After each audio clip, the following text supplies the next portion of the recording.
Saya dulu sebenarnya cita-cita saya pengen jadi seorang tentara ya. Saya ngelamar di Kodam Jaya, pernah maksudnya daftar di beberapa korem, ternyata gagal. Alhamdulillah saya ditunjukin untuk mengembangkan pertanian. Dan ternyata pertanian ini memang sangat menarik sekali. Gitu. Saya sangat bahagia sekali dan bersyukur. Memang disinilah saya harus berbakti. Ternyata bertani itu juga berbakti buat negeri kita. Jadi bukan hanya petugas, misalkan TNI Polri. Ternyata bertani itu juga bagian dari kita menyumbangkan apa yang kita punya, apa yang kita bisa.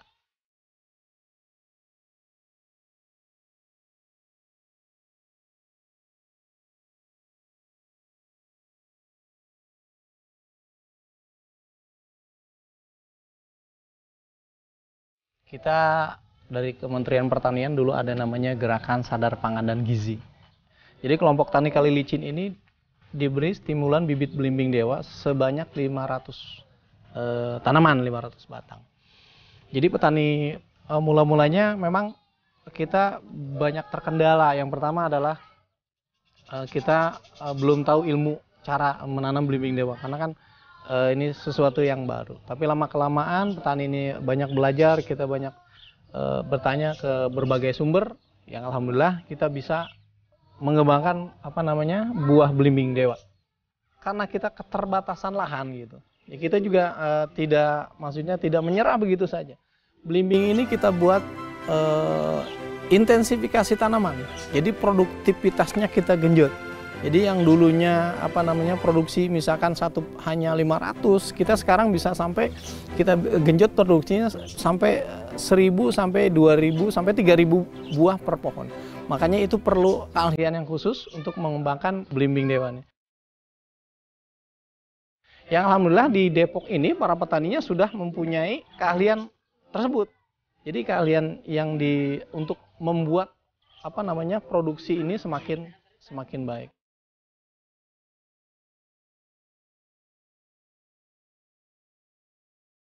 Tanaman ini kan sebenarnya bukan hanya tanaman buah produksi yang bisa kita konsumsi.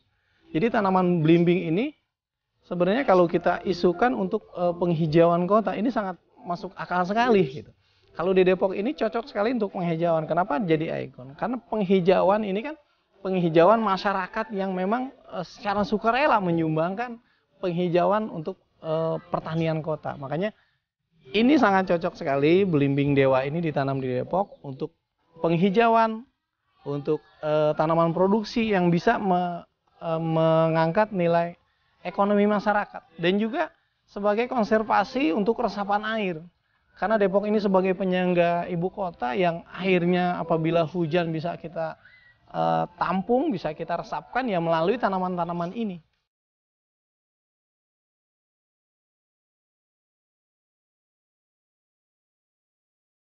Kenapa belimbing dewa? Belimbing dewa ini memang sangat ikonik sekali. Nama belimbing dewa ini memang dewa kita berimajinasi dewa itu yang mungkin besar. Ya memang belimbing kita seperti ini ya, ada besar, ya tampilannya seperti gagah gitu. Nah belimbing dewa ini kan dikembangkan dulu sebenarnya dari tetangga kita dari DKI dan dikembangkan petani yang ada di Depok. Jadi banyak dikembangkan di Depok. Setelah dari DKI Jakarta memang sudah beralih kebunnya, ya di Depok dikembangkan ya sangat luas. Walaupun kalau kita lihat di Depok ini itu kebunnya memang karena kita kota ya tidak terlihat, tapi kalau kita ke pelosok-pelosok pelosok-pelosok di kampung-kampung ini banyak sekali spot-spot belimbing dewa yang tersebar di 11 kecamatan yang ada di Kota Depok.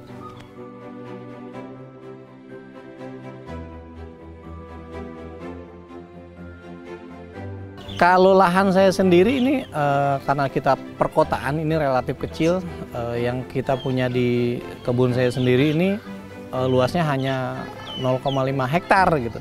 Jadi hanya 5.000 meter. Tapi kita bekerja sama dengan beberapa petani.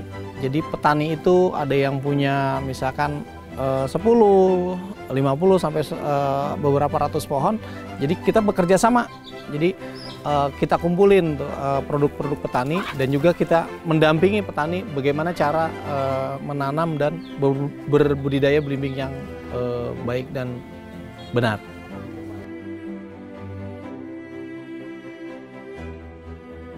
Karena kelompok tani kita ini kan terutama saya menggerakkan para petani muda. Jadi petani-petani yang baru misalkan lulus sekolah, nggak punya kegiatan, tapi dia punya lahan. Nah kita ajak kerjasama. Nah kalau lahan dia tuh sedikit, jadi sistemnya kita bergotong royong.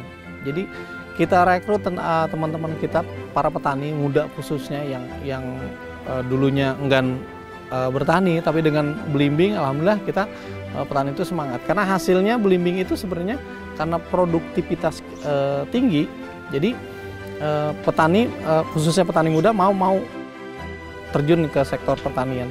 Jadi teman-teman yang ada di wilayah sini, jadi kita rekrut untuk membantu kita misalkan di tenaga pembungkus, karena kan pembungkus ini banyak membutuhkan banyak tenaga. Terus kedua tenaga panen, terus untuk pengepakan sampai ke distribusi ke pasar-pasar.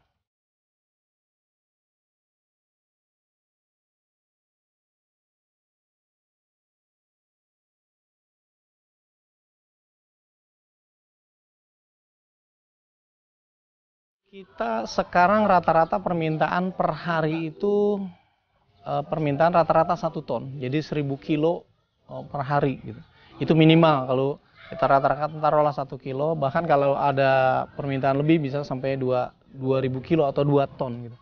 Jadi kalau di sini kita ambil di petani aja, misalkan sampai kisaran harga 10 sampai 15.000 itu di petani. Jadi kita bisa hitung misalkan 1 ton per hari itu kalau misalkan 15.000 itu bisa 15 juta per hari. Kalau kita kan kalikan sebulan, itu misalkan sebulan kita dari 30 hari rata-rata bisa omset kita bisa 450 juta per bulan gitu. Itu minimal. Kalau apa namanya bisa lagi panen bagus bisa lebih gitu. Sebenarnya kalau saya kan karena saya juga hobi, keluarga saya dari keluarga petani, dari kakek saya petani, ayah babe saya seorang petani, saya juga diperkenalkan menjadi seorang petani. Nah juga saya berkegiatan petani. Makanya saya karena kita hobi ya saya cukup senang gitu bekerja sama dengan teman-teman para petani lainnya. Apalagi kan kita ketimbang kita mencari pekerjaan yang kita jauh di sana harus transport, tapi potensi yang ada di sini kita kembangkan. Jadi pekerjaan itu yang ada di sini kita bangkitkan. Jadi sumber-sumber ekonomi itu kan dari pertanian sendiri udah menciptakan suatu lapangan pekerjaan. Terus dari pemasaran, jadi teman-teman ini bisa belajar menjual, belajar apalagi nanti belimbing ini kan bisa diolah, bisa jadi olahan yang bisa bernilai jual tinggi.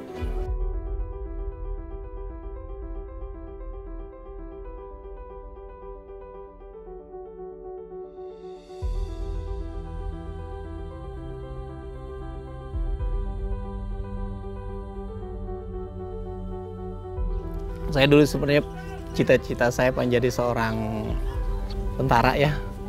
Saya ngelamar di Kodam Jaya, pernah maksudnya daftar di beberapa korem, ternyata gagal. Alhamdulillah saya ditunjukin untuk mengembangkan pertanian. Dan ternyata pertanian ini memang sangat menarik sekali. Saya sangat bahagia sekali dan bersyukur memang disinilah saya harus berbakti. Ternyata bertani itu juga berbakti buat negeri kita. Jadi bukan hanya petugas, misalkan TNI Polri. Ternyata bertani itu juga bagian dari kita menyumbangkan apa yang kita punya, apa yang kita bisa. Saya pengen menanam 1 hari minimal 1 tanaman. Menanam 1 hari 1 tanaman, saya punya filosofi, karena kalau kita menanam 1 hari 1 tanaman, kita masih ada umur, kita bisa menikmati tanaman itu, misalkan ada buahnya atau ada hasilnya kita bisa menikmati. Kalau kita tidak ada umur, anak cucu kita bisa menikmati hasil dari tanaman tersebut.